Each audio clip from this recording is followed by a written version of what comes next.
ইয়াজমাউল্লাহুল আউয়ালিনা ওয়াল আখিরিন, ইয়াজমাউল্লাহুন nasal আউয়ালিনা ওয়াল আখিরিনা ফি সাঈদিন ওয়াহিদ। কিয়ামতের ময়দানে পূর্বাপর যত মানুষ আল্লাহ পাঠিয়েছেন, কিয়ামত পর্যন্ত যত মানুষ আল্লাহ পাঠাবেন, আগে যত মানুষ পাঠিয়েছেন, সব মানুষগুলাকে একটা মাঠের মধ্যে আল্লাহ উপস্থিত করবেন। সমস্ত মানুষগুলা কিয়ামতের ময়দানে উপস্থিত হওয়ার পর ইউসমিউহুমুদ দাঈ, একজন আহ্বানকারী তাদেরকে ডাক দিবেন। সব মানুষগুলাকে ডাক দেওয়ার পর, অন্য বর্ণনায় ডাক দেওয়ার পর এদিক সেদিক হবে না, সবাই তার ডাকে সাড়া দিবে। শুধু তাই নয়, দৃষ্টিশক্তি ভয়ে থরথর করে কাঁপতে থাকবে, অবস্থা বড় ভয়ঙ্কর হবে। ওয়াতাদনু শামসু, নবীজি বলেন সূর্যটা কাছাকাছি চলে আসবে, উত্তাপ হবে, তাপ, প্রচুর তাপ। ফায়াবলুগুন নাসা মিনাল হাম্মি ওয়াল কারাব, এমন অবস্থা হবে মানুষ ভয়ঙ্কর পেরেশানির মধ্যে পড়বে, চিন্তার মধ্যে পড়বে, কষ্টের মধ্যে পড়বে। মা লা ইউতিকুন, এত কষ্ট, যেই কষ্ট মানুষ সহ্য করার ক্ষমতাও থাকবে না। সব মানুষগুলা কিয়ামতের ময়দানে এই ভয়ঙ্কর পরিস্থিতির মধ্যে যখন পড়বে, পড়ার পর ওয়ালা ইয়াতাহাম্মালুনা, ধৈর্য করার মতো শক্তি সামর্থ্য থাকবে না, ধৈর্য ধারণ করতেও পারবে না।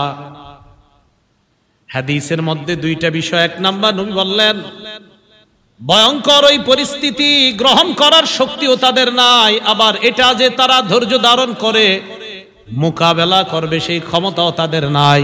এক নাম্বার পরিস্থিতি, এটা যে গ্রহণ করব এই শক্তিও নাই। আরেকটা, গ্রহণ যেহেতু করতেই হবে, ধৈর্য ধারণ করার ক্ষমতাও নাই। প্রথম কথা, গ্রহণ করারই ক্ষমতা নাই, কিন্তু গ্রহণ করতেই হবে, পরিস্থিতি গ্রহণ করতেই হবে। তো করার পর আবার ধৈর্য ধারণের ক্ষমতাও নাই, কি করবে তখন?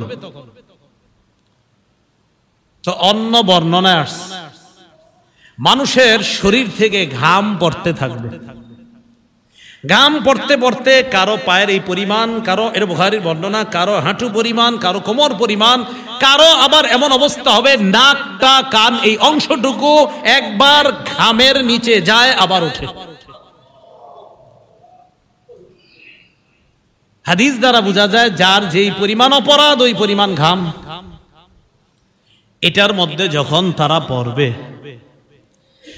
এক দল আরেক দলকে বলবে, এই তোমরা কি দেখতেছো না কি ভয়ঙ্কর পরিস্থিতির মধ্যে আমরা আছি, এখন কি করা? এক দল আরেক দলকে বলবে,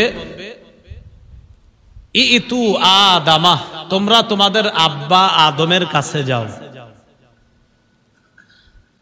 ফায়াতুনা আদম, সবাই আদম নবীর কাছে যাবে। যাওয়ার পর বলবে, আনতা আবুনা আদম, আপনি আমাদের আব্বা আদম, আপনি হলেন আল্লাহর সর্বপ্রথম সৃষ্টি। যেই মানুষের মধ্যে আল্লাহ আপনাকে সর্বপ্রথম মানুষ হিসাবে সৃষ্টি করেছেন, আপনি হলেন সেই আদম। শুধু তাই নয়, দুনিয়ার মধ্যে আপনি আল্লাহর সর্বপ্রথম নবী, আবার সর্বপ্রথম মানুষ, আবার আপনি আমাদের সবার পিতা। আলা তারা ইলা মা নাহনু ফিহি, আব্বা আপনি কি আমাদেরকে দেখছেন না? আপনার সন্তান আমরা কত বিপদের মধ্যে আছি। সন্তানরা বলবে, আব্বা আমরা যে কি বিপদে আছি আপনি দেখতেছেন না? আলা তানজুরু, আব্বা আপনি কি দেখেন না? প্রথমে বলবে আলা তারা ইলা মা নাহনু ফিহি, আব্বা আপনি কি আমাদেরকে দেখছেন না আমরা কি বিপদের মধ্যে আছি? এই কথা আদম নবীরে বলার পর তারা বলবে, ইশফা লানা রাব্বাক, আব্বা আপনি আপনার রবের কাছে সুপারিশ করেন, আল্লাহ যেন আমাদেরকে এই ভয়ঙ্কর পরিস্থিতি থেকে হেফাজত করে কিয়ামতের ময়দানে বিচারের পাল্লা কায়েম করে দেয়। ফয়সালা একটা হওয়ার, যা হওয়ার হবে, এই পরিস্থিতি আর সহ্য করতে পারি না। আব্বা আল্লাহকে বলেন বিচারের পাল্লা কায়েম করতে, বিচার হওয়ার পর যা হবার হবে বিচার করতে বলেন, এই পরিস্থিতি আর সহ্য করতে পারতেছি না। এটা কিন্তু বিচার হওয়ার আগের অবস্থা, বিচারের পাল্লা তখনও কায়েম হবে। তো এই অবস্থা যখন হবে, হওয়ার পর আব্বাজান আদম সব শুনবে, শোনার পর তাদেরকে বলবে, ইন্না রব্বি কদ গদিবাল ইয়াউমা গদবা লাম ইয়াগদাব ক্বাবলাহু মিসলা ওয়া লা ইয়াগদাব বা'দাহু মিসলা। সন্তানদেরকে বলবে, সন্তান, আজকে আমার রব এত রাগান্বিত হয়েছে, এর আগে আল্লাহ এত রাগ কখনো হয় নাই, আর আজকের পরে এত রাগ কখনো আল্লাহ হবেও না। আদম নবী বলবে, আজকে আমার রব এত রাগান্বিত, এত রাগ করছে, আজকের আগে এত রাগ আল্লাহ কখনো করেননি, আর আজকের পরে এত রাগ কখনো হবেন না। মনে করেন আজকের দিনটা যে বললো আমগো হুজুর আজকে যেই রাগ করছে, এর আগে কোনোদিন এরকম রাগ করে নাই, তাহলে রাগটা কেমন? পরে করবেন কিনা এটা তো আমরা জানি না, কিন্তু নবী আদম বললেন, আল্লাহ আজকের আগে এমন রাগ কখনো হয় নাই, আর আজকের পরেও এত রাগ আল্লাহ কখনো হবে না। অতএব তোমরা বুঝে নাও আল্লাহ আজকে কতটা রাগান্বিত। প্রতিদিন এই কথাগুলো একবার চিন্তা করেন, একবার প্রতিদিন চিন্তায় আনেন যে আমার আল্লাহ কিয়ামতের ময়দানে এত রাগ করবে, এর আগে এরকম রাগ হয় নাই, এর পরেও এত রাগ করে নাই, তাহলে রাগটা কেমন না জানি। তো এই কথা বলার পর আদম নবী বলবে, আল্লাহ পাক রব্বুল আলামিন আমারে কত বৈশিষ্ট্য দান করেছেন। মানুষই আদম নবীকে বলবে, খলাকাল্লাহু বিয়াদি, আল্লাহ আপনাকে আপন কুদরতি হাতে বানিয়েছে, ওয়া নাফাখা ফীকা মির রূহি, আল্লাহ আপনার ভিতরে রূহ ঢেলে দিয়েছে, ওয়া আমারাল মালাইকা ফাসজাদু লাকা, অথবা ফাসজাদা লাকাল মালাইকা, আল্লাহ ফেরেশতাদেরকে বলছে, নূরের তৈরি ফেরেশতারা আপনি মাটির তৈরি আদমকে আল্লাহ ফেরেশতা দিয়ে সিজদা করাইছে। আব্বা একটু আল্লাহর কাছে সুপারিশ করেন না, আপনি তো অনেক দামি। আদম নবী বলবে, রব এত রাগ, আজকের আগে এরকম রাগ হয় নাই, আজকের পর এরকম রাগ হবেও না। তো আব্বা কি করব আমরা? আদম নবী কয়, শোনো, আল্লাহ আমাকে বলেছিলেন আমি যেন ওই গাছের ফল না খাই, নাহানি আনিশ শাজারা, আমাকে আল্লাহ নিষেধ করেছিলেন ওই গাছের ফল খাইতে। ফাআসাইতুহু, এই হুকুম পালনে আমার থেকে একটু অন্য রকম হয়ে গিয়েছে। আমি অনুবাদ যা করি ঠিক এটাই মনে রাখবেন। আল্লাহ আমাকে নিষেধ করেছেন এই গাছের ফল খাইতে, আমার থেকে এই নিষেধাজ্ঞার বিষয়টা একটু অন্য রকম হয়ে গিয়েছে। নবীদের শানে অনুবাদ এইভাবেই করা, আমার থেকে একটু অন্য রকম হয়ে গিয়েছে। সাবধান, অন্য কোন শব্দ নবীদের শানে না বলা, যেটা বেয়াদবি হয়ে যায়। হ্যাঁ, আল্লাহ নবীদের শানে যা বলার বলবে, কিন্তু আমি আপনি বলতে পারি না। তা আদম নবী এটা বলার পর আদম নবী কয়, আল্লাহ যদি আজকে আমারে বলে তুমি কেন ওই দিন ওই নিষেধাজ্ঞা করার পরেও ফলটা খাইলা, আমি কি বলবো আমি জানি না। নাফসি নাফসি, আমি নিজের চিন্তায় আছি। আদম নবী বলতেছে, আমি নিজের চিন্তায় আছি। ইযহাবু ইলা গায়রি ইযহাবু ইলা নূহ, আমি ছাড়া তোমরা অন্য কারো কাছে যাও, তোমরা নূহ নবীর কাছে যাও। ফায়াতুনা নূহা, সব মানুষগুলা নূহ নবীর কাছে যাবে। যাওয়ার পর নূহ নবীকে বলবে, আনতা আউয়ালুর রুসুলি ইলা আহলিল আরদ, দুনিয়ার মধ্যে মানুষের কাছে আল্লাহর পক্ষ থেকে আপনি হলেন সর্বপ্রথম রসুল। রসুল বুঝেননি? শরীয়ত যার মাধ্যমে সর্বপ্রথম শুরু হয়, এর মানে হুকুম আহকাম। নূহ নবীর আগে পর্যন্ত শিরিক ছিল না দুনিয়ার মধ্যে। শিরিক যখন শুরু হলো তখন শরীয়তের প্রয়োজন দেখা দিল, বিধি নিষেধের প্রয়োজন দেখা দিল, আর ওই শরীয়তের হুকুম আহকাম সম্বলিত শরীয়ত দিয়ে আল্লাহ নূহ নবীকে পাঠিয়েছেন। এই জন্য নূহ নবীকে বলা হয় শরীয়তের প্রথম নবী। নূহ আলাইহিস সালাতু ওয়াস সালামকে বলবে, আপনি প্রথম রাসূল। আল্লাহ পাক রব্বুল আলামিন আপনাকে আবদান শাকুরা, আপনাকে শুকর গুজার বান্দা আল্লাহ আপনাকে বানিয়েছে। শুধু তাই না, কোরআনেও আল্লাহ আপনাকে আব্দুন শাকুর বলছে, যে আপনি অধিক শুকর গুজার বান্দা আল্লাহর। আজকে ইশফা লানা ইলা রব্বিক, আপনি আমাদের জন্য আপনার রবের কাছে একটু সুপারিশ করেন, যেন আল্লাহ আমাদেরকে এই পেরেশানি থেকে একটু মুক্তি দেয়। নূহ আলাইহিস সালাতু ওয়াস সালাম বলবে, তোমরা ভালো কথা বলছো, তবে আল্লাহ পাক রব্বুল আলামিন আমাকে একটা স্পেশাল দোয়া করার অনুমতি দিয়েছিলেন। ফাদাউতু আলা কওমি, আমি ওই দোয়াটা আমার সম্প্রদায়ের বিরুদ্ধে করেছিলাম। আমি আল্লাহকে বললাম, আল্লাহ আমার সম্প্রদায়কে আমি দিনের বেলা দাওয়াত দিলাম, রাতের বেলা দাওয়াত দিলাম। ফালাম ইয়াজিদহুম দুআই ইল্লা ফিরারা, আমি যতই দাওয়াত দেই তারা শুধু আমার থেকে পালায়। তো নূহ আলাইহিস সালাতু ওয়াস সালাম আল্লাহকে বললেন, আল্লাহ ইন্নাকা ইন তাযারহুম ইউদিল্লু ইবাদাক, আপনি যদি এদেরকে দুনিয়াতে রাখেন, আমার সম্প্রদায় যারা আছে এগুলা সব আপনার বান্দাদেরকে পথভ্রষ্ট করবে, এগুলার রাখা দরকার নাই, ধ্বংস করে দেন। আমার দোয়া আল্লাহ কবুল করেছিলেন, আল্লাহ দুনিয়াতে এমন বড় বন্যা দিয়েছেন, ওই বন্যায় সবগুলারে ধ্বংস করছে। আজকে যদি আল্লাহ আমাকে বলে আমার বান্দাদের বিরুদ্ধে তুমি দোয়াটা কেন করেছিলে? নাফসি নাফসি, আমি আমার টেনশনে আছি। ইযহাবু ইলা গায়রি, আমি আপনাদেরকে যে কথাটা আজকে বলবো সেটা হলো, আপনারা প্রত্যেক দিনে অন্তত একবার হইলেও স্মরণ করেন, নবী নাকি বলবে নাফসি নাফসি, তো আমার কি অবস্থা হবে? কোন নবী যদি বলে আমার চিন্তা আমার চিন্তা, আমার কি হবে আমার কি হবে আমার কি হবে, তো বলেন আমার আপনার কি হবে? নূহ আলাইহিস সালাতু ওয়াস সালাম এগুলো বলার পর বলবে, ইযহাবু ইলা গায়রি, আমি ছাড়া অন্য কারো কাছে যাও। ইযহাবু ইলা ইব্রাহিম, তোমরা ইব্রাহিম নবীর কাছে যাও। ইব্রাহিম নবী আল্লাহর খলিল, আল্লাহর নির্বাচিত বান্দা, আল্লাহর বন্ধু ইব্রাহিম নবী, তার কাছে যাও। ফায়াতুনা ইব্রাহিম, সবাই ইব্রাহিম আলাইহিস সালাতু ওয়াস সালামের কাছে যাবেন। ইব্রাহিম আলাইহিস সালাতু ওয়াস সালামের কাছে যাওয়ার পর তিনি বলবেন, ইব্রাহিম নবীকে সবাই বলবে, আল্লাহ পাক রব্বুল আলামিন আপনাকে নবী বানিয়েছেন, ওয়া খলিলা, আপনাকে খলিল বানিয়েছেন। শুধু তাই না, আল্লাহ পাক রব্বুল আলামিন আপনাকে নিজের অন্তরঙ্গ বন্ধু হিসাবে গ্রহণ করেছেন। ইশফা লানা ইলা রব্বিকা, আজকে আপনি আমাদের পক্ষ হয়ে আল্লাহর কাছে সুপারিশ করেন, কিয়ামতের ময়দানের এই ভয়ঙ্কর পেরেশানি থেকে যেন আল্লাহ আমাদেরকে মুক্তি দান করেন।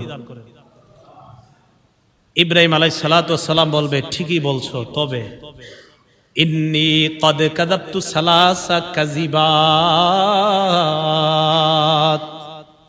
দুনিয়াতে আমার দ্বারা তিনটা বিষয় এমন হয়ে গেছে যেই তিনটা বিষয় হওয়া উচিত ছিল না। কি বললাম? আমার দ্বারা তিনটা বিষয় এমন হয়ে গিয়েছে যে তিনটা বিষয় হওয়াটার উচিত ছিল না। এই তিনটা বিষয় আমার দ্বারা সংগঠিত হয়ে গিয়েছে দুনিয়ার মধ্যে। এর মধ্যে একটা, আমাকে আমার জাতি বলেছিল মেলায় যাওয়ার জন্য, আমি তাদেরকে বলেছিলাম ইন্নী সাকিম, আমি অসুস্থ, আমি মেলায় যেতে পারবো না। কিন্তু আমি সেদিন অসুস্থ ছিলাম না। মুফাসসিরিনে কেরাম বলেন, ইব্রাহিম নবীর এই বলাটা একদম ঠিক ছিল, কারণ ওই অসুস্থ দ্বারা উদ্দেশ্য মানসিক অসুস্থ, শারীরিক অসুস্থ না। আপনাকে কেউ শিরিক করতে বললো আর আপনি বললেন না ভাই আমি অসুস্থ, অসুস্থ মানি যে আমি মানসিকভাবে পেরেশানিতে আছি, কিভাবে শিরিক করি আমি? তাহলে মানসিক পেরেশানি এটা একটা অসুস্থতা। কিন্তু ইব্রাহিম নবীর কাছে মনে হবে যে আমি এটা ওই দিন বলাটা ঠিক হয়নি, এটা ইব্রাহিম নবীর বক্তব্য। কিন্তু মুফাসসিরিন কেরাম বলেন নবীরা যেগুলা বলতেছে সব ঠিক ছিল বলাটা, কিন্তু নবীদের কাছে মনে হবে না আমাদের এটা ঠিক হয়নি। কথাটা কি বুঝে আসছে? তো ইব্রাহিম আলাইহিস সালাতু ওয়াস সালাম এই কথাটা বলেছিলেন। আরেকটা কি, মেলা থেকে জনগণ আসছে, আসার পর আমাকে ডাকছে, ডাকার পর জনগণ আমারে বলছে মান ফাআলা হাযা বিআলিহাতিনা ইয়া ইব্রাহিম, আমাদের এই খোদাদের সাথে এই কাজটা কে করলো? না, মান ফাআলা হাযা বিআলিহাতিনা ইন্নাহু লামিনাজ জালিমিন, এই কাজ আমাদের খোদাদের সাথে, আমাদের উপাস্যদের সাথে, আমরা যাদের ইবাদত করি এগুলা যারা করেছে তারা জালেম। তো জনগণ বলতেছে কে করতে পারে? তো তারা নিজেরা নিজেরা বলতেছে সামি'না ফাতাইয়াযকুরুহুম ইউকালু লাহু ইব্রাহিম, আমরা শুনেছি এক যুবকের কথা, তার নাম ইব্রাহিম, সে এইগুলারে দেখতে পারে না, সন্দেহ হচ্ছে তাকে, সে হতো এই কাজটা করেছে। কি সবগুলা দেব দেবী ভেঙে প্রধান দেবতা যেটা, এটার কাঁধের মধ্যে কুড়াল ঝুলে রাখছে। তো সবাই বলা বলি করতে লাগলো, এক কাজ করো, ইব্রাহিমকে ডাকো, ফাতু বিহি আলা আয়ুনিন নাস লাআল্লাহুম ইয়াশহাদুন, সবার সামনে উপস্থিত করো, জনগণ যেন দেখতে পায় আমরা কি বিচার করি ইব্রাহিমের সাথে, এটা যেন সবাই দেখতে পায়, ভবিষ্যতে যেন সবাই সতর্ক হয়ে যায়। তো ইব্রাহিম নবীরা আনছে, আনার পর ইব্রাহিম আলাইহিস সালাতু ওয়াস সালামকে তারা প্রশ্ন করতেছে, আনতা ফাআলতা হাদা বিআলিহাতিনা ইয়া ইব্রাহিম, ইব্রাহিম তুমি কি এই কাজ করেছো আমাদের এই দেবতাগুলোর সাথে? ইব্রাহিম নবী জবাব দেয়, বাল ফাআলাহু কাবীরুহুম হাদা ফাসআলুহুম ইন কানু ইয়ান্তিকুন। ইব্রাহিম নবী এটা বলে নাই যে আমি করি নাই, কি বলছে? এটা বলে নাই যে আমি করি নাই। ইব্রাহিম নবী বললেন বাল ফাআলাহু কাবীরুহুম হাযা, আরে তাদের মধ্যে যে সবচেয়ে বড়টা সে করেছে, তাদের মাঝে সবচেয়ে বড়টা সে। এবার দেখেন এটার আরেকটা অনুবাদ আছে, তাদের মধ্যে এই বড়টা সে এটা করেছে। দেখেন তাদের মধ্যে কাবীরুহুম হাযা, তাদের মধ্যে যে এই বড়টা সে করেছে, এই বড়টা মানে আমি, মানে ইব্রাহিম নবী নিজে। আরে এইগুলা ওনার সামনে যেগুলা আপনার সাজানো আছে, এইগুলার চেয়ে কি ওরা দামি না ইব্রাহিম নবী দামি? তো ইব্রাহিম নবী মান ফাআলাহু কাবীরুহুম হাযা, তাদের মাঝে যে এই বড়টা সেইটা করেছে, এই বড়টা মানে আমি করছি। ইব্রাহিম নবী এখানে একটা কৌশলী জবাব দিয়েছে, তো তারা বুঝে নিয়েছে বড়টা মানে আমাদের বড় দেবতা যে, সেই মনে করছে।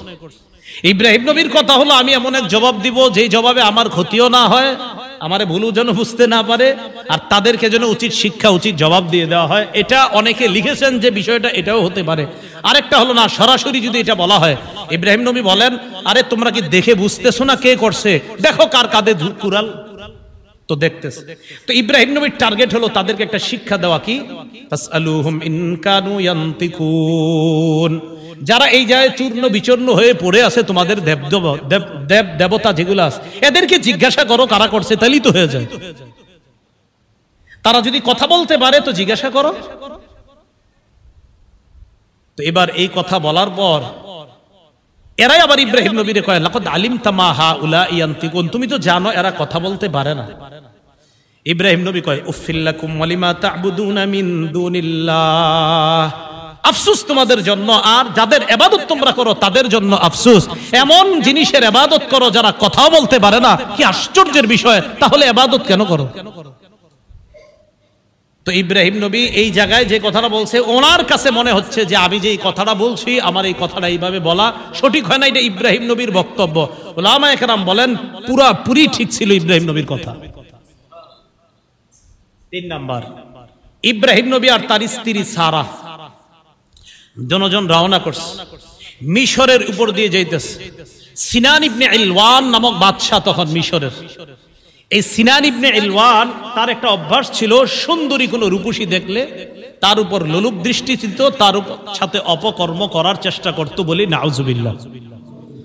একজন নবীর বিবি সারা আলাইহাস সালাতু ওয়াস সালাম, ইব্রাহিম নবী যখন তার স্ত্রীকে নিয়ে সেদিক দিয়ে যাচ্ছিলেন, সিনান ইবনে ইলওয়ান নামক সেই বাদশার কানে কে যেন দিয়ে দিল যে একজন সুন্দরী রমণীকে নিয়ে তার স্বামী এদিক দিয়ে যাচ্ছে। বাদশার দরবারে হাজির করা হলো। ইব্রাহিম নবী বলে দিলেন তোমাকে জিজ্ঞাসা করলে তুমি বলবা আমার বোন লাগো। কি লাগো? বোন। তো সাধারণত ভাই বোনের পরিচয় দিলে ডাকাত গো মন একটু নরম হয়, ভাই বোন। ইব্রাহিম নবীর উদ্দেশ্য ছিল আদমের সন্তান হিসাবে আমি আর তুমি ভাই বোন। কৌশল অবলম্বন করা, উলামায়ে কেরাম বলেন ওনার কৌশল অবলম্বনটা পুরাপুরি ঠিক ছিল। কারণ একজনের লুলুপ দৃষ্টি থেকে বাঁচার জন্য একটা মেয়ের ব্যাপারে এটা বলে যদি কারো খারাপ চরিত্র থেকে বাঁচা যায়, এই বলাটা দোষের কিছু না। কিন্তু ইব্রাহিম নবীর মনে হবে আমি এটা কেন বললাম। তো এই 3টা বিষয় ইব্রাহিম নবী কিয়ামতের ময়দানে ওই মানুষদেরকে বলবে, আমি পারবো না, আমি নিজের টেনশনে আছি। ইযহাবু ইলা গায়রি ইযহাবু ইলা মূসা, আমি ছাড়া অন্য কারো কাছে যাও, তোমরা মূসা নবীর কাছে যাও। ফায়াতুনা মূসা, সবাই মূসা নবীর কাছে যাবে, যাওয়ার পর বলবে আনতা মূসা কালিমুল্লাহ, আপনি হলেন মুসা কালিমুল্লাহ, আল্লাহর সাথে কথা বলতে পারতেন। দুনিয়ার মধ্যে আপনি আল্লাহর সাথে কথা বলতেন, আজকে কিয়ামতের ময়দানে আমাদের পক্ষ হয়ে আল্লাহর সাথে আপনি কথা বলেন। ইশফা লানা ইলা রাব্বিক, আপনি আল্লাহকে বলেন আল্লাহ আমাদেরকে যেন এই অবস্থা থেকে মুক্তি দিয়ে দেয়, আল্লাহর কাছে আপনি সুপারিশ করেন। মুসা নবী জবাব দিবে, তোমাদের বক্তব্য ঠিক আছে, কিন্তু দুনিয়ার মধ্যে এমন একজন মানুষকে আমি হত্যা করেছিলাম, লাম উমার বিকতলি, যাকে হত্যা করার জন্য আমাকে আদেশ করা হয় নাই, আমি তাকে একটু টাচ করেছিলাম, লোকটা মারা গেছে। আল্লাহ কোরআনে বলেন ফাওয়াকাযাহু মুসা ফাকাদা আলাইহি, মুসা নবী একজন একটা ঘুষি দিয়েছিল, মরে গেছে। তো মুসা আলাইহিস সালাতু ওয়াস সালাম বলেন আমারে মারতে বলে নাই আল্লাহ, কিন্তু আমি ঘুষি দিছি, মরে গেছে। আমি চিন্তা করি আল্লাহ জানি কেমন ঘুষি ছিল, ঠিক না? ঘুষি দিছে, মরে গেছে। তো এখানেও আবার লম্বা আলোচনা আছে যে ওনার ওইটা ঠিক ছিল কিনা। ওলামা একরাম লিখেছেন পুরাপুরি ঠিক ছিল, সে ছিল জালেম। জালেমকে শুধু একটু প্রতিবাদ করতে গিয়ে এমনি একটা আঘাত করছে, এক আঘাতে মরে গেছেন, কি করা? তো মুসা নবী বলবে নাফসি নাফসি, আমি টেনশনে আছি এই বিষয় নিয়ে, আল্লাহ যদি আমারে ধরে ফেলে। তাহলে দেখেন নবীগণ তাদের এক একটা বিষয় যেটা তাদের কাছে মনে হচ্ছে এটা আমার সঠিক হয় না, এটা নিয়ে টেনশনে। আমার আপনার অসংখ্য অগণিত এমন ভুল আছে, তাহলে কি পরিমাণ টেনশন হওয়া দরকার। মুসা নবী বলবে ইযহাবু ইলা গায়রি ইযহাবু ইলা ঈসা,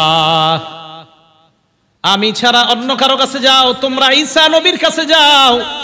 ঈসা নবী আল্লাহর একজন কুদরতি সৃষ্টি, বাবা ছাড়া মায়ের পেট থেকে আল্লাহ ঈসা নবীকে দুনিয়ায় পাঠিয়েছেন।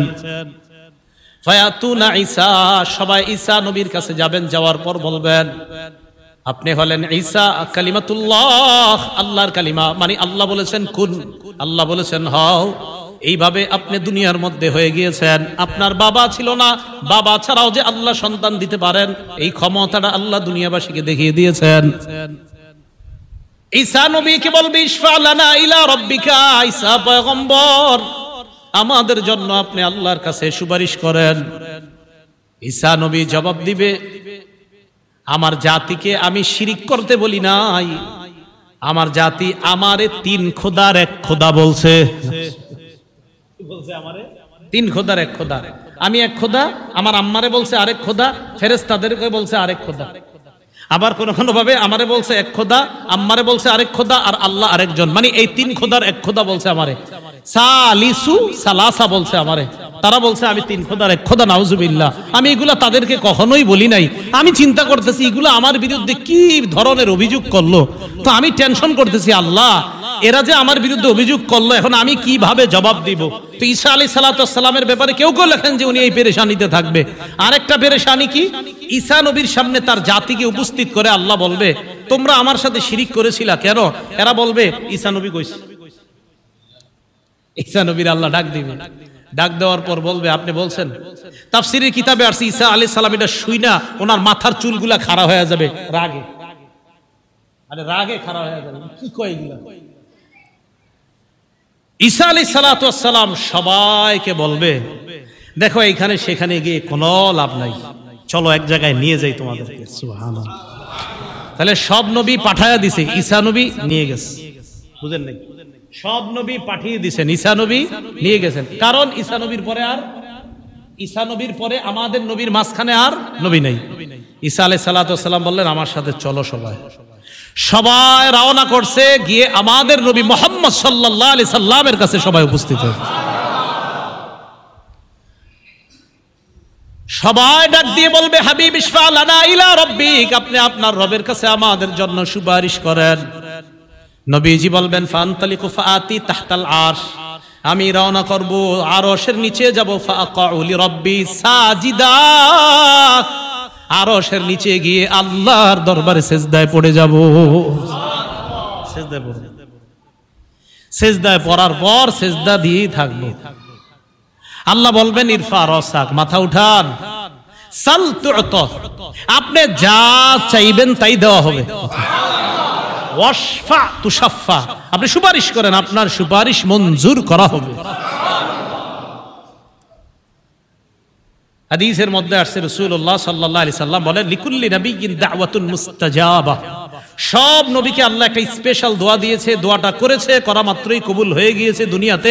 ওয়া ইন্নী ইখতাবাতু দাওয়াতি শাফাআতান লিউম্মতি ইয়াউমাল কিয়ামা, আমি আমার দোয়াটা বুদ্ধি খাটায়া দুনিয়াতে করি নাই, আমার উম্মতের জন্য মুলতবি করে রেখে দিয়েছি, কিয়ামতের ময়দানে উম্মতের জন্য ওই দোয়াটা করব এবং কবুল করাই নিব। সুবহানাল্লাহ। আমি তো দুনিয়াতে করি নাই, আমি তো সব নবীরা দোয়াটা করে ফেলেছে, আমাদের নবী করে নাই। নবীজি বলবে, বলার পর কিয়ামতের ময়দান কায়েম হবে। কিয়ামতের ময়দান কায়েম হওয়ার পর মিজানের পাল্লা আল্লাহ কায়েম করবেন, মিজান কায়েম করবেন, আমল নামার পাল্লা। আল্লাহ বলেন, ওয়ানাদউল মাওয়াজিনাল কিসত লিয়াউমিল কিয়ামাতি ফালা তুজলামু নাফসুন শাইআ, আমি মিজান কায়েম করব, আমি ওজনের পাল্লা কায়েম করব। ফালা তুজলামু নাফসুন শাইআ, কারো প্রতি সামান্য পরিমাণ অবিচার করা হবে না। মিজানের পাল্লা কায়েম হবে, কিয়ামতের ময়দান কায়েম হওয়ার পর কিয়ামতের ময়দানে আমার আপনার ভালো আমল খারাপ আমলের 4 ধরনের সাক্ষী হবে। জোরে বলেন, কয় ধরনের? 4 সাক্ষী হয়ে যাবে, 4 জন সাক্ষী, 4 ধরনের সাক্ষী। মনে রাখেন সহজে। 1 নাম্বার জমিন, বলেন 1 নাম্বার। 2 নাম্বার ফেরেশতা, বলেন 2 নাম্বার। 3 নাম্বার অঙ্গ প্রত্যঙ্গ, 3 নাম্বার। 4 নাম্বার বলবো আল্লাহ। এই সাক্ষী থেকে কেউ বাঁচবেন না। 4 নাম্বার এবং প্রধান সাক্ষী আল্লাহ। এখানে মায়া দয়া পাইতে পারেন, কিন্তু অন্য জায়গায় যারা সাক্ষী দিবে একদম কোনো ছাড় নাই। 4 ধরনের সাক্ষীর কথা মাথায় রাখেন। 1 নাম্বার জমিন, 2 নাম্বার ফেরেশতা, 3 নাম্বার অঙ্গ প্রত্যঙ্গ, 4 নাম্বার প্রধান সাক্ষী আল্লাহ। মনে থাকবেনি কথাগুলা? তো এবার বিস্তারিত শুনেন। 1 নাম্বার সাক্ষী জমিন। জমিনের মধ্যে এই আজকে মসজিদ থেকে বের হওয়ার পর আমি আপনি যখন হাঁটবো, এখন থেকে চিন্তা করবেন জমিনের উপর হাঁটতেছি। আরিফ বিন হাবিব বলে গেল আজকে যে কোরআনে নাকি আছে যে জমিন হবে আমার সাক্ষী কিয়ামতের মাঠে। আজকে থেকে যতবার হাঁটবো অন্তত কিছু সময় চিন্তা করব যে জমিন আমার সাক্ষী হবে। সূরা মুলকের 16 নম্বর আয়াতে আল্লাহ বলেন, আমিনতুম মান ফিস সামাই আইয়াখসিফা বিকুমুল আরদা ফাইদা হিয়া তামুর, তোমরা কি নিশ্চিত হয়ে গিয়েছো আসমান ওয়ালার পক্ষ থেকে? তোমরা কি আসমান ওয়ালার ব্যাপারে নিশ্চিত হয়ে গিয়েছো যে তিনি তোমাদেরকে জমিনে ধসিয়ে দিবে না, আর জমিন তোমাদেরকে নিয়ে থর থর করে কাঁপবে? এই অবস্থা থেকে তোমরা নিশ্চিত হয়ে গিয়েছো? জমিনে যখন হাঁটবা চিন্তা করবা, আমি আপনি চিন্তা করব যে আসমান ওয়ালা চাইলে এই জমিনের নিচে আমাকে আপনাকে ধসিয়ে দিতে পারে। আল্লাহ বলেন, আমিনতুম, নিশ্চিত হয়ে গেছো? মান ফিস সামাই আইয়াখসিফা বিকুমুল আরদ, এই যে তুরস্কে কয়েকদিন আগে বাড়ি সহ মাটির নিচে ধসায় দিয়েছে, বাড়ি সহ ধসায় দিয়েছে। আল্লাহ বলেন নিশ্চিত হয়ে গেছে? ফাইদা হিয়া তামুর, কাঁপতে থাকবে। তাহলে বলেন তো আমাদের সাক্ষীর 1 নাম্বার সাক্ষীর নাম সূরা জিলজাল 4 নাম্বার আয়াত। ইমাম সাহেবরা মাগরিবের প্রথম রাকাতে প্রায় সময় সূরাটা পড়ে দেখবেন, ইযা যুলজিলাতিল আরদু জিলজালাহা, এই সূরার 4 নম্বর আয়াত। আল্লাহ বলেন, ইয়াউমা ইযিন তুহাদ্দিসু আখবারাহা, সেদিন জমিন তার সব সংবাদ বলে দিবে। তিরমিজি শরীফের 2429 নম্বর হাদিসের বর্ণনা। রাসূলুল্লাহ সাল্লাল্লাহু আলাইহি সাল্লাম এই আয়াতটা তেলাওয়াত করলেন। কোনটা? ইয়াউমা ইযিন তুহাদ্দিসু আখবারাহা। তেলাওয়াত করার পর আল্লাহ নবী বললেন, আতাদরুনা মা আখবারুহা, তোমরা কি জানো জমিন সব বৃত্তান্ত বলে দিবে? জমিনের বৃত্তান্ত কি তোমরা কি জানো? সাহাবীগণ জবাব দিবেন, আল্লাহু ওয়া রাসূলুহু আ'লাম, আল্লাহ ও তার রাসূল ভালো জানেন। নবীজি বলেন, ফাইন্না আখবারাহা আন তাশহাদা আলা কুল্লি আবদিন আও আমাতিন বিমা আমিলা আলা যহরিহা আন তাকুলা আমিলা কাযা ওয়া কাযা ইয়াউমা কাযা ওয়া কাযা। নবী বলেন, জানো জমিন তার বৃত্তান্ত বর্ণনা করবে। এর মানে কি? সাহাবীরা কয় আল্লাহ আল্লাহ রাসূল ভালো জানেন। নবীজি বলেন কিয়ামতের ময়দানে জমিন আল্লাহর কাছে প্রত্যেক বান্দা বান্দির বিরুদ্ধে সাক্ষী দিয়ে বলবে, আল্লাহ অমুকে অমুকে ওই দিন অমুক সময় এতটার সময় এই এই কাজগুলা করেছে, আমি জমিন তার বিরুদ্ধে তোমার কাছে সাক্ষী দিলাম।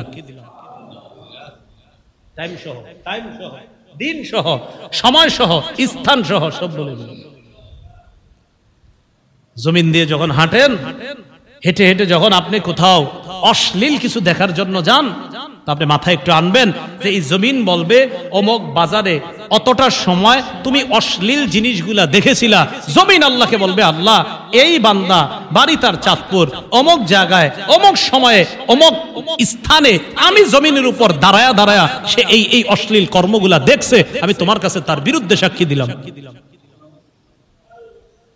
এ হলো 1 নম্বর সাক্ষী জমিন। 2 নম্বর সাক্ষী ফেরেশতা। সূরা ইনফিতারের 10 থেকে 14 নম্বর আয়াতে আল্লাহ বলেন, ইন্না আলাইকুম লাহাফিজিনা কিরামান কাতিবিনা ইয়ালামুনা মা তাফআলুন ইন্নাল আবরারা লাফি নাঈমিন ওয়া ইন্নাল ফুজ্জারা লাফি জাহিম।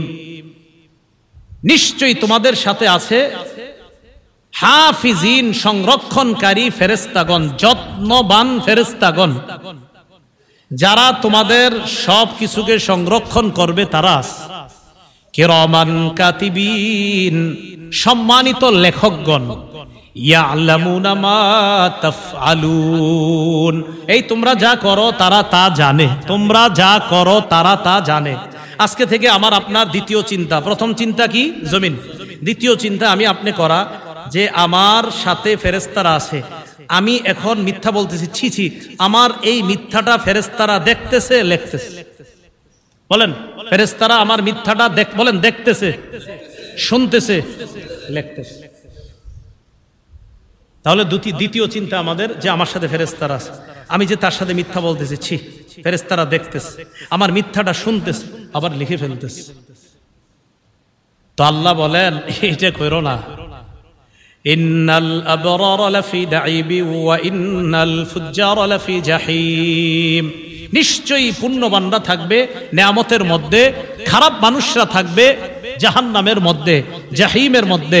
নাঈম মানি পরিপূর্ণ নেয়ামতে পরিপূর্ণ জান্নাতের মধ্যে, জাহিম ভয়ঙ্কর এক স্থান হবে, জাহিম প্রজ্বলিত আগুন জ্বলবে, বিভিন্ন ধরনের শাস্তি থাকবে। এই জাহান্নামের মধ্যে থাকবে পাপাচাররা। আল্লাহ আমাদেরকে হেফাজত করেন। এখন ফেরেশতারা আমল নামা লেখার পর আমল নামাটা জমা হবে, ঠিক তো? আচ্ছা, আমল নামাজে জমা করবে। এখন কথা হলো, আল্লাহ আমি তো মাঝে মাঝে চুপি চুপি কিছু খারাপ কাজ করি, আবার মাঝে মাঝে একদম চুপি চুপি, কেউ দেখে না। কথার কথা, সূরা যুখরুফের ৮০ নম্বর আয়াতে আল্লাহ বলেন, এই তোমরা যারা মনে করছো চুপি চুপি কিছু দেখি না, তো তোমরা শোনো। আল্লাহ বলেন, আম ইয়াহসাবুনা আন্না লা নাসমাউ সিররাহুম ওয়া নাজওয়াহুম, তারা কি মনে করে আন্না লা নাসমাউ সিররাহুম, যে আমি তাদের গোপন বিষয়গুলা জানি না, ওয়া নাজওয়াহুম, তাদের কানা ঘুষা জানি না। এই দুইজন কানে কানে বলতেছি না? এখন আমরা দুইজন যে কানে কানে বললাম, আল্লাহ কয় এটাও জানি। সুবহানাল্লাহ। এটাও আমার দিকে তাকান, এই যে কথা বলতেছি, আল্লাহ কয় এটাও শুনি। সুবহানাল্লাহ, সুবহানাল্লাহ। আল্লাহ কয় এটাও শুনি। এখন জিহ্বা বন্ধ, মনে মনে আল্লাহরে স্মরণ করছি, মনে মনে, জিহ্বাও নারী নাই, মুখও খুলি নাই। আল্লাহ কয় এটাও শুনি। কোথায় যাবেন? ভাই কেমন আছেন? আল্লাহ কয় শুনছি। ভাই কেমন আছেন? আল্লাহ কয় শুনছি। চুপচাপ বন্ধ। এভাবে ইশারা করলাম, আপনি আমার ইশারা বুঝছেন, না বুঝি না আমরা ইশারা, আপনি ইশারা বুঝে ফেলেন। আল্লাহ কয় এটাও বুঝছি।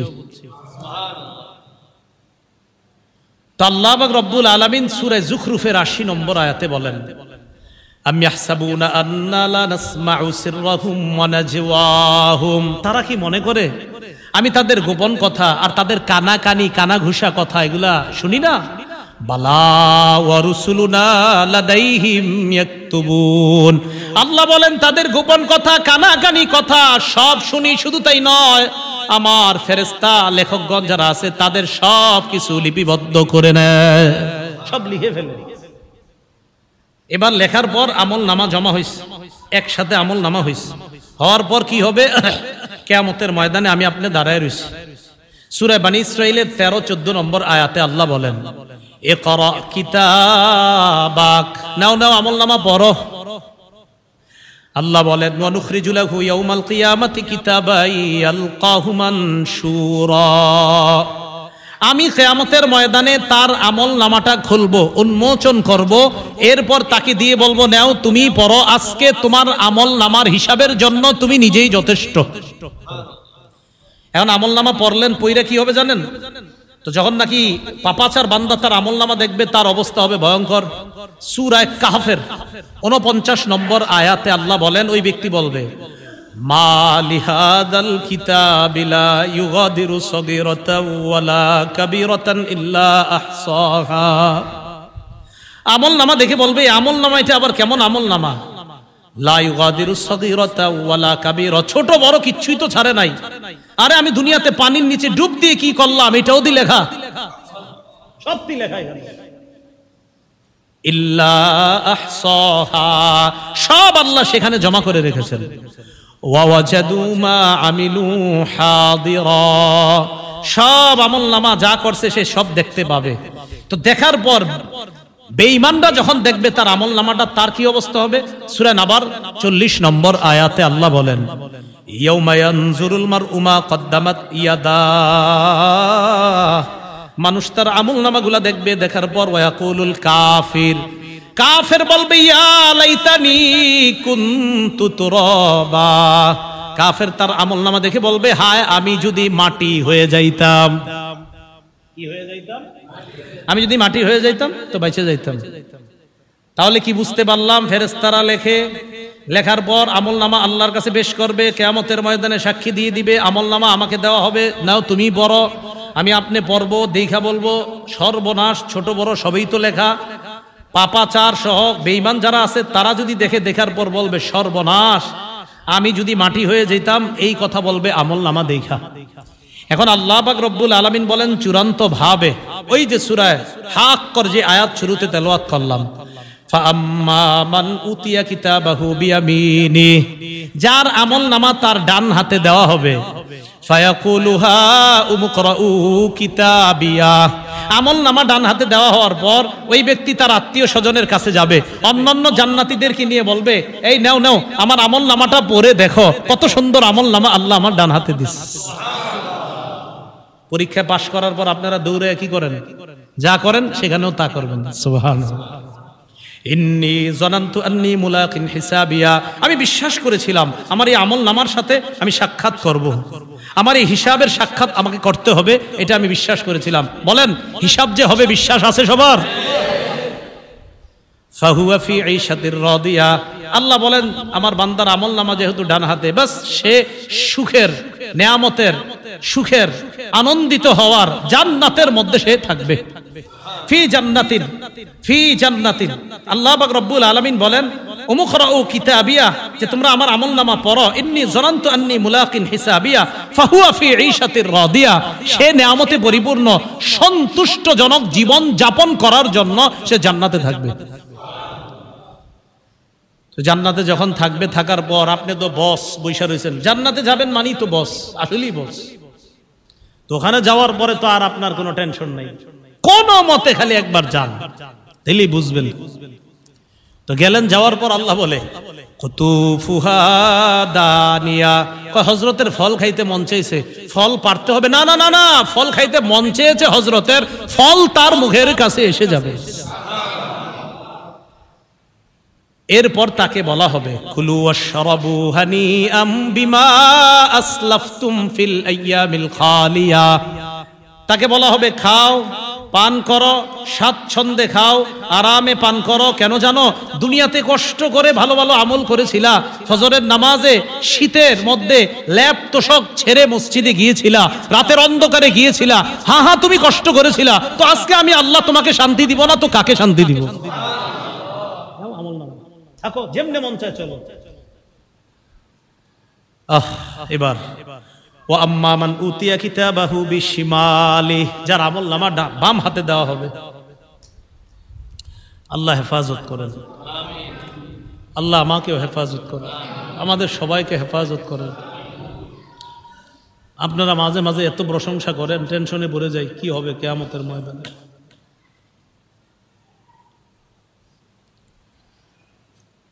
ও আম্মা মান উতিয়া কিতাবাহু বিশিমালি, যার আমল নামা বাম হাতে দেওয়া হবে। ফায়াকুলু ইয়া লাইতানি লাম উতা কিতাবিয়া, ওই ব্যক্তি বলবে আমার আমল নামা যদি আমাকে দেওয়া না হইতো। ওয়ালাম আদরি মা হিসাবিয়া, আমি যদি আমার হিসাব না জানতাম। ইয়া লাইতাহা কানাতিল কাদিয়া, মৃত্যুই যদি আমার শেষ ফয়সালা হয়ে যেত, আমি মরতাম আর শেষ হয়ে যেতাম, এরকম যদি হইতো। মা আগনা আন্নি মালিয়া, আমার কত সম্পদ ছিল, আজকে সম্পদ কোনোই কাজে আসলো না।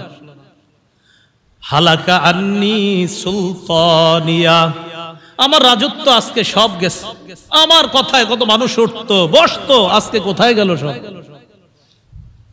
খুজুহু ফাগুল্লু, আল্লাহর পক্ষ থেকে বলা হবে তাকে ধরো। ফাগুল্লু, বাঁধো, ধরো, বাঁধো, বেরি পড়ো। সুম্মাল জাহিমা সাল্লু, এরপর জাহান্নামে প্রবেশ করো। সুম্মা ফি সিলসিলাতিন যারউহা ৭০ যিরাআন ফাসলুকু, শিকলে বাঁধো, শিকলের লম্বা হবে ৭০ গজ। এক বর্ণনায় নাকের ভিতর দিয়ে শিকলটা নিয়ে পিছনের রাস্তা দিয়ে এনে এইভাবে শিকল দিয়ে বাঁধা হবে। এইভাবে শিকলে বেঁধে আল্লাহ বলবে ধাক্কা মেরে জাহান্নামে ফেলে দাও। তা আমার আপনার আমল নামা কিয়ামতের ময়দানে অবশ্যই যেন ডান হাতে হয়, অবশ্যই যেন ডান হাতে হয়। প্রত্যেক দিন চিন্তা করব। তাহলে আমাদের দ্বিতীয় চিন্তা, প্রথম চিন্তা ছিল আমরা জমিনের উপর হাঁটবো, জমিন আমার সাক্ষী হবে। ২ নাম্বার কিরামান কাতিবিন আমার সাক্ষী হবে, ফেরেশতা আমার সাক্ষী হবে। সাক্ষীর পর আমল নামা পেশ করবে, আমল নামা আমার ডান হাতে আসতে পারে। আল্লাহ না করেন, আল্লাহ না করেন বাম হাতে এসে গেলে আমি শেষ। ৩ নাম্বার সাক্ষী মনে আসেনি? অঙ্গ প্রত্যঙ্গ। সূরা ইয়াসিনের ৬৬-৬৭ নম্বর আয়াতে আল্লাহ বলেন ওয়ালাউ নাশাউ লাতামাসনা আলা আয়ুনিহিম, আমি যদি তাদের চোখের পাওয়ারকে লোপ করে দিতাম, চোখ যদি এইভাবে মুছে দিতাম, চোখের পাওয়ার যদি না দিতাম, ফাসতাবাকুস সিরাত ফাআন্না ইউবসিরুন, এরা চলতে চাইতো কিভাবে, এরা পথ চলতো আমি যদি চোখের পাওয়ার না দিতাম। মানে বান্দা আমি তোমার চোখের পাওয়ার না দিলে তুমি কিভাবে চলতা? আর জোরে বলেন পারতাম? কিভাবে হারাম জিনিসের দিকে তাকাও। আমি চোখ না দিলে তুমি চলতে পারতা না, আমি চোখ না দিলে তোমরা চলতে পারতা না, স্বীকার করলা, তো তোমরা হারাম জিনিসের দিকে তাকাও কিভাবে?